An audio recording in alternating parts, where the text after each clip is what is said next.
Minority caucus asked President Buhari to halt ravaging insecurity or resign from office. Maiduguri residents happy with temporary restoration of electricity supply. Travelers defy some COVID-19 protocols as cases rise. And on the foreign scene, 1 dead, dozens missing as refugee boat sinks off Greek coast. Welcome to Trust TV News Update. I am Zainab Bella.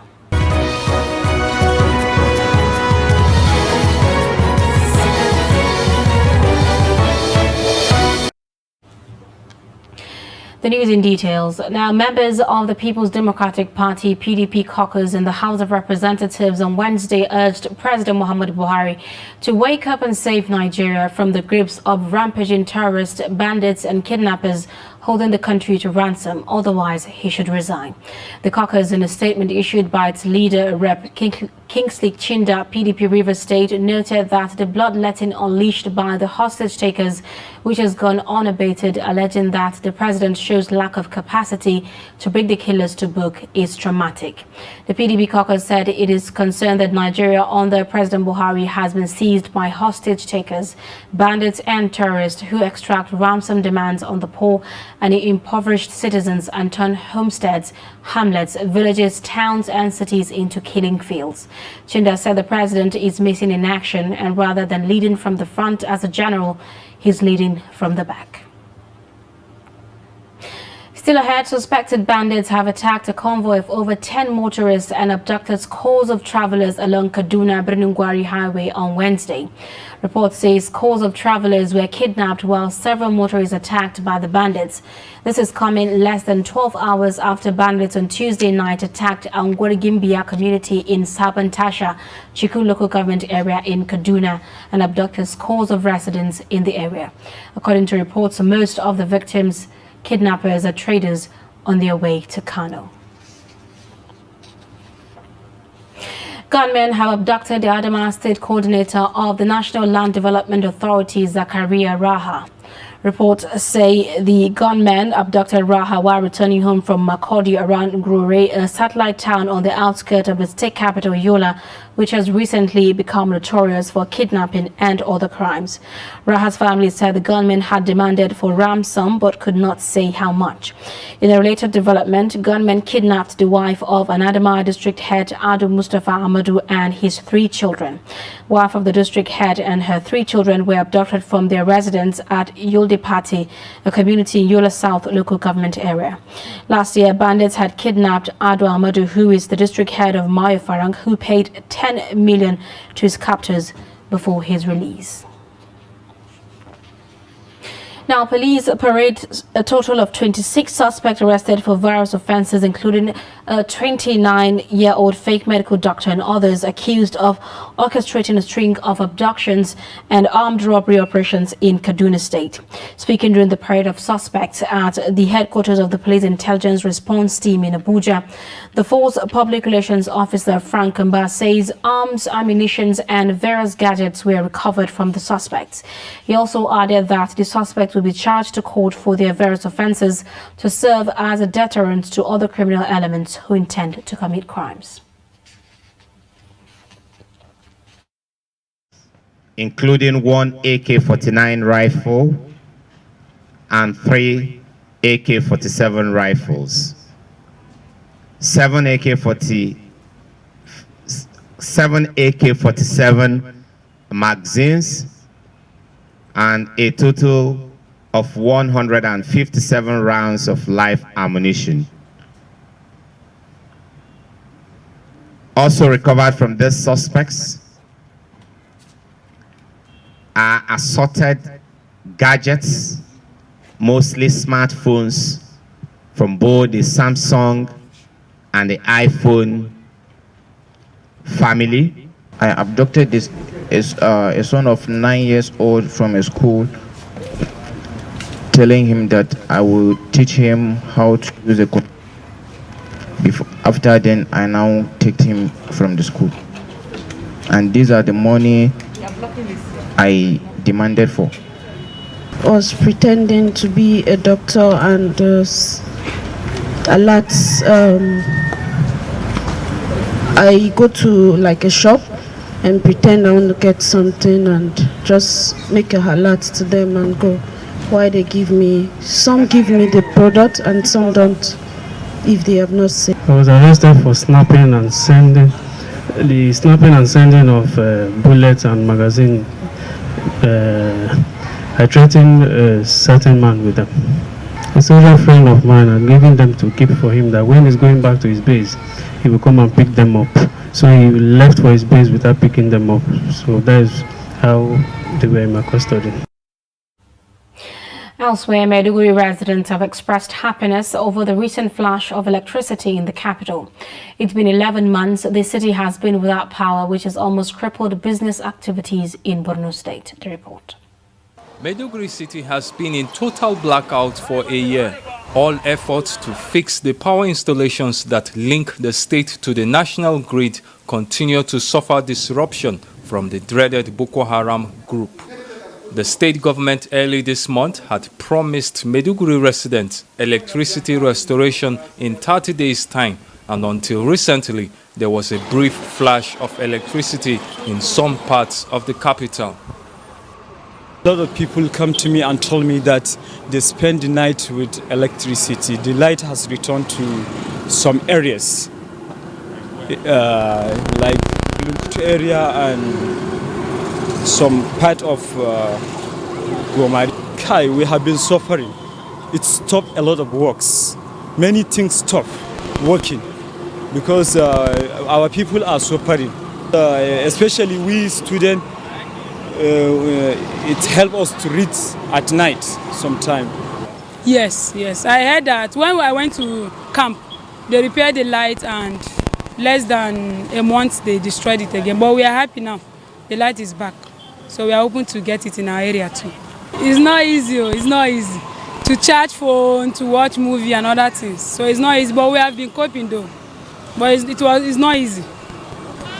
I don't see any light, so there is no light in Maiduguri. Over, let me say, it's getting to a year now. We have not seen any light in Maiduguri. Television, because of this. In fact, we are suffering in Maiduguri. We even tried to relocate because of this. Dark night. We are suffering dark night. Let me say, another state there is light in their state, but here there is no light. We are not happy. In fact, more especially I myself is not happy. The long power outage had huge impact on business activities and forced business owners to rely on generators. Musa Buba, who runs a water sachet factory, says it has to reduce daily production because of an increase in diesel price, and the blackout is affecting supply as expected by customers. That's our real major problem, the diesel, and they have increased the price. You know, I think last month or last 2 months, we used to buy 270, 280, highest 290, but now we used to buy diesel 350 per liter. 350, and daily we used to consume 116 liters a day, making total of 40,600 naira daily. And we can't get that profit here. I heard they say that even if they bring the light, it will not reach like 5 to 6 hours a day. So maybe it will reduce something little bit. But at least if I can get 12 hours, I will get something. Residents hope that the return of electricity will remain stable and not sabotaged by external threats. Rivers State Commander of Nigeria Security and Civil Defense Corps is deploying 1,500 personnel to flashpoints, recreation and worship centers during Yuletide as part of its readiness protecting locations where critical national assets and infrastructure are located in the state during the Christmas and New Year celebration. The state commandant, Aliyu Baturi, in a statement sent to newsmen, hereby assures the residents in the state of a hitch-free Yuletide celebration as adequate measures has been taken to nip in the bud any act capable of undermining the already established peace in the state. The commandant called on all residents in the state to report all matters that could escalate and hamper free movement of persons during the season for prompt redress. Commandant Bature said Peace and Conflict Resolution Unit has embarked on peace movement from word to word, encouraging residents to report cases that could escalate and degenerate into serious conflict to the command in time. Also, the Counter-Terrorism and Disaster Management Team of the command has since commenced surveillance patrol around the state to ensure no security breach of any kind occurs during the celebration. The NSCDC boss advised residents to avoid the storing of adulterated, illegally refined petroleum products as well as the use of adulterated DPK in residential areas to avoid fire disasters. Similarly, federal government has declared Monday 27th, Tuesday 28th December 2021 and Monday 3rd January 2022 as public holidays to mark Christmas, Boxing Day and New Year's Day celebration respectively. The declaration is contained in a statement issued by the Permanent Secretary in the Ministry of Interior, Shuaib Balgori, on Wednesday in Abuja on behalf of the Minister of Interior, Obeni Rauf Arigbeshola. The federal government felicitated with Christians and all Nigerians at home and in the diaspora on this year's Christmas and New Year celebrations, has enjoined Christians to practice the doctrine of Christ, which includes but not limited to faith, hope and love. He emphasized that peace and security are two critical conditions for economic development and prosperity and urged Christians and Nigerians to make the best use of this festive period to pray for the total eradication of insecurity bedeviling our dear nation. You're watching Trust TV News Update. Coming up,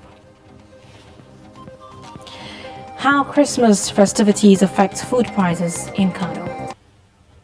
Details of this story and more after the break. Do stay. The board and management of Media Trust Limited invites the general public to its annual Daily Trust Dialogue, themed 2023, The Politics, Economy and Insecurity. Date, 20th January 2022. Location, NAF Conference Center and Suites, Abuja. Time, 10 a.m. prompt. Chairman of the occasion, former Head of State, General Abdulsalami Abubakar, GCFR. Guest Speaker, Governor of Kaduna State, Malan Nasir Ahmed El-Rufai. Guest Speaker, Governor of Ebonyi State, Engineer David Umahi. Guest Speaker, former Chairman, Federal Inland Revenue Service, Mrs. Ifueko Omoigui Okauru. Moderator, Executive Director, Daria Media Nigeria Limited, Kadaria Ahmed. The event will be transmitted live on Trust TV, and all participants must observe COVID-19 protocols and wear their face masks. Get latest updates on current topical issues and breaking news by downloading the Trust TV mobile app on your Android devices. Go online, click Google Play Store, search Trust TV, install the app, and get doses of unfiltered information on happenings all over the world in your pocket. Trust TV, documenting the Nigerian story.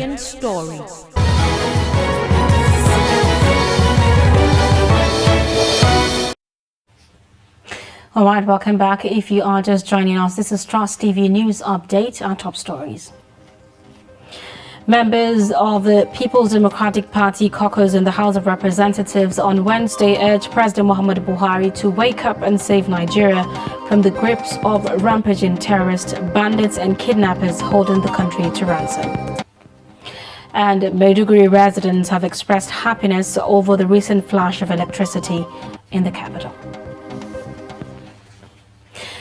Still ahead, despite concerns over arising cases of COVID-19 infections during the fourth wave, many Nigerians embark on journeys to celebrate Yuletide festivities. Nigeria Center for Disease Control has advised Nigerians to skip non-essential international and local travels during the festive period. Trust TV's Aisha Salu visits the Jabi Park, Abuja, to inquire about adherence of travelers to safety precautions. The rise of the COVID-19 Omicron variant does not appear to be keeping travelers home for the holidays. as they embark on their journey to spend the Yuletide with families and loved ones. Although some say they continue to maintain the COVID-19 safety regulations. Well, my concerns at this moment is one,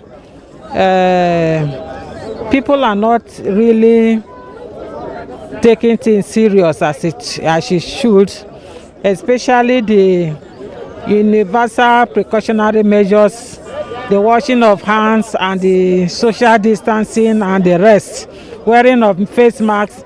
As you can see, just very few of us are with our face masks here in this garage, which is not supposed to be so.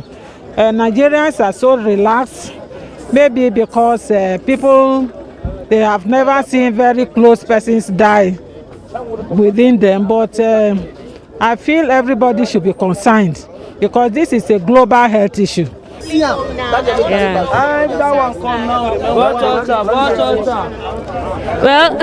of course, I'm a bit skeptical when I come into crowded places like this. As you can see, I'm wearing my nose mask, but I'm always careful, trying to avoid people. You know, somehow we can't do without it. We just have to mix up with people. And I've not really been home for a while, so I need to travel. So I'm just trying to observe the precautions and all of that. Even though I know the car may be a bit clustered, but still I have my mask.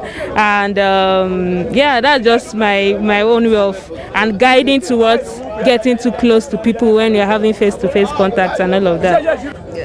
Sincerely, like it's more like you see, I'm properly kitted, like covered my skin and everywhere, and it's because if not I would have worn hand gloves as well, but that aside though, but it's more like I hope I don't breathe in something. I hope somebody doesn't sneeze close to me, and if the person sneezes, I hope it doesn't touch me and all that, like all those. But it's at the same time, it's more like I'm pretty sure it's not going to come close to me. Yes, I'm actually traveling to go see my family for some days because I'm kind of overwhelmed here with work. Well, I feel like COVID-19 is still real because I can remember a couple of times around last 2 weeks, I have some symptoms, I developed some symptoms, cough and chest pain. So I went to the COVID-19 center. I had my COVID test, but then it's just unfortunate for Nigeria that I still haven't seen my results yet. The problem is now that they're about COVID-19. We actually COVID-19 is true, but what has happened? Normal, like this Sharon now, they carry 7 passengers, but because COVID-19, we need to carry that 7 passengers. Actually, what would they carry? Would they carry 2 in the back, 3 for here, 1 in the front? There's not much worry because of the available preventive measures like wearing of nose masks and rest of them, and social distancing. The Nigeria Center for Disease Control also advised Nigerians to take caution during the Yuletide to avoid transmission of the infectious disease. Aisha Salihu, Trust TV News, Abuja. Federal government on Wednesday destroyed over 1 million doses of AstraZeneca vaccines donated to combat COVID-19. The Executive Director, National Primary Healthcare Development Agency, Faisal Shoaib, led the destruction at Gosa Dam site, about 2 kilometers from the Idu railway station in Abuja. He said the vaccines did not expire before the decision to withdraw them, noting that the exercise provides the opportunity for Nigerians to have further faith in the vaccination program. With the exercise, Nigeria joined other African countries like Malawi, South Sudan, Liberia, Mauritania, Gambia, Sierra Leone, Guinea, Comoros, and the Democratic Republic of Congo in destroying the expired COVID-19 vaccines. Now, similarly, emergence of the Omicron variant of the COVID-19 virus and increase in reported cases of COVID-19 has thrown a new challenge of preventing transmission of the virus in states like Kebbi State. The latest strain of the COVID-19 virus has over the past few days or months spread across the globe, spreading anxiety in medical cycles. Against spread of the dreaded variant of COVID-19, the Omicron virus. The COVID-19 virus has over the past few days or months spread across the globe, spreading anxiety in medical cycles. The Omicron virus, coming on the heels of its Delta counterpart, was discovered in South Africa and has since spread to other parts of the world, including Nigeria, which recently announced its presence a few days ago. Dr. Tuko Moses Tari, a specialist in infectious diseases, explained how the Omicron virus came to be and how infectious it can be compared to the earlier two variants of the COVID-19 virus. So we now have the virus changing from one form of the disease, maintaining the same identity, but having some unique genetic property that is slightly different from the others. So when you check the sequencing of the disease, that's what we call genetic sequences, like you profile the gene, then you now discover from point A to point Z, then maybe at point Q, there is some change in the genetic component, and that Q is the part that helps it to overcome maybe temperature, maybe let's say an antibiotic we are giving it, or maybe an antiviral agent. So it has changed. We had initially the Delta variant, which was properly known. Omicron is not the only one. Delta variant, and it came in, and a lot of vaccines came in to be able to overcome the Delta variant. So now it is thought that in South Africa, sometime about, I think September or so, is within this year, just about 2 months, 3 months ago, for the first time they detected a new strain now of disease with some genetic component, and it was now labeled Omicron. So, and a lot is evolving about Omicron from there till now. So this is some short story about Omicron variant, but it has made its debut in Nigeria, and now Omicron variant has been identified in Nigeria. With the possibility of another lockdown in the offing, authorities in Kebbi State, like most other states of the Federation, have scaled up vaccinations against the virus, with centers springing up in public places in an attempt to check its spread into the states. Apart from the major medical facilities like Sir Yahya Memorial Specialist Hospital and the Federal Medical Center, all in Birnin Kebbi, the fight against the virus has been taken to ministries and parastatals, where civil servants are required to take a shot of the vaccines.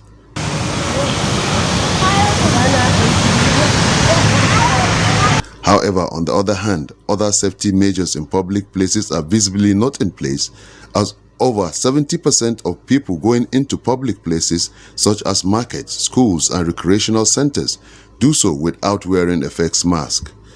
And basins for washing hands have virtually disappeared from such places. Most important advice I will give is one, prevent it. So how do you prevent it? Know about it. And that's one. So there's a lot of myths there, and I'm happy we're having this interview. There's a lot of myths outside there. I've said you one classical one I've said is droplet. It's you breathe it. It's either you breathe it in or you transmit it by yourself or your hands to your nostril. For instance, even if it's on your palms, the virus, so long as your palms do not make contact with your nostrils or your mouth or any other orifices which is remote, but the mainly is breathing nostrils or the mouth, it will die in the palms. So how do you prevent it? The same thing we say, keep that safe distance, which is still 1 meter for those who are symptomatic. Or if you are in a close proximity, use of what? Face or medical mask. That's why it has been, because what it traps it in and it doesn't go. So this is what the world should know. These have not changed. Things are evolving, but these have remained what? The same. So you prevent it by getting knowledge to taking those infection prevention control measures, which is what? Hand hygiene, use of mask. Then importantly is what? Vaccine. Kebbi State was one of the frontline states that played a major role in fighting the spread of COVID-19 when it first made its debut in 2019 with one of the lowest infections among the populations. But with the Omicron virus on the loose and the people's attitude towards the looming danger, this time the story may be different. Hamza Galadi Mazuru, reporting for Trust TV News from Birnin Kebbi. Prices of food items and other essential commodities are going high ahead of Christmas and New Year celebrations. Trust TV's Idris Jabir visits some markets in Kano to see how people are preparing to mark this year's Christmas amidst increasing high cost of living. His report. This place is known as Yankura Market, an offshoot of the popular Abubakar Rimi Market in Sabongari, perhaps the main market used by residents of this Christian-dominated Sabongari area of Kano metropolis. See, before, the 20th of December, you know, go fit pass this road. But now, it can run. Here is Yankura, even ordinary day, before you pass this road, it's very, very difficult. But now you can see Christmas is approaching, see everybody. We are coming and pick one or two things because of the situation. Now, people are suffering. No money to buy food. People are not happy. Before, you see people walking around that shows that things are going well, but nothing is going well. Even you put on the table, we will not see people to come and buy. Things are very hard. We are not happy at all. From fresh tomato to other vegetables, grains to other essentially consumed agricultural products, the supply is always steady here as demand continues to increase, with some items usually cheaper compared to other markets. Are saying 300 or 350, 400. Pharmacies like us, we cannot pay it. So in other words, everything is hard in every aspect. Yes, because they are saying that tax is too much even shop, for even them. Shop. Then shop rent now, I used to pay before 20,000. The owner of this my shop now is collecting 50,000 naira. This is attached, not full shop. I'm paying 50,000. Correct. Now, as I'm talking to you, some people don't have money to even put rice on top fire. Some don't have. In the aspect of ugu, before we normally have ugu, now there is no ugu. The thing is very scarce and it's cost. So some people cannot buy it. Ugu was 15 naira before, now it's 100 naira. Some people don't have that 100 naira to buy. This continued and uninterrupted hike in price of food items is threatening the purchasing power of the people as they set out for yet another important religious celebration in Christianity. Situation in the market, that things are very hard. Men is supposed to travel in this season, but because of things are very hard in the market, we are not selling. Sure, to buy is very difficult. Things are very hard. As for people, for myself, only me, I don't have something to give my children because I am not making it. I really am making it, or at least I will buy some clothes for my children. But up to now, I have nothing to buy for them. I have nothing to give to my children. The area I'm seeing that when you buy something today, maybe you come next week, you see addition of another 200 naira or 500 naira. And on the foreign scene, at least one person has died and dozens are feared missing after a boat carrying refugees and migrants sank off the Greek coast of Foleandros. The body of the unidentified man is recovered during an ongoing search and rescue operation launched early on Wednesday after the boat sank southeast of Athens. Greek Coast Guard says 12 people, including children, all believed to be from Iraq, had been rescued and transported to the nearby island of Santorini. Most survivors say there were 32 people on the boat. 4 vessels, 2 helicopters from the Navy and Air Force, a military transport plane, 5 passenger ships and 3 private vessels are participating in the search and rescue operation. And that's it on News Updates. Do not forget to follow us across all our social media platforms. I'm Zainab Bala. Thanks for your time and company.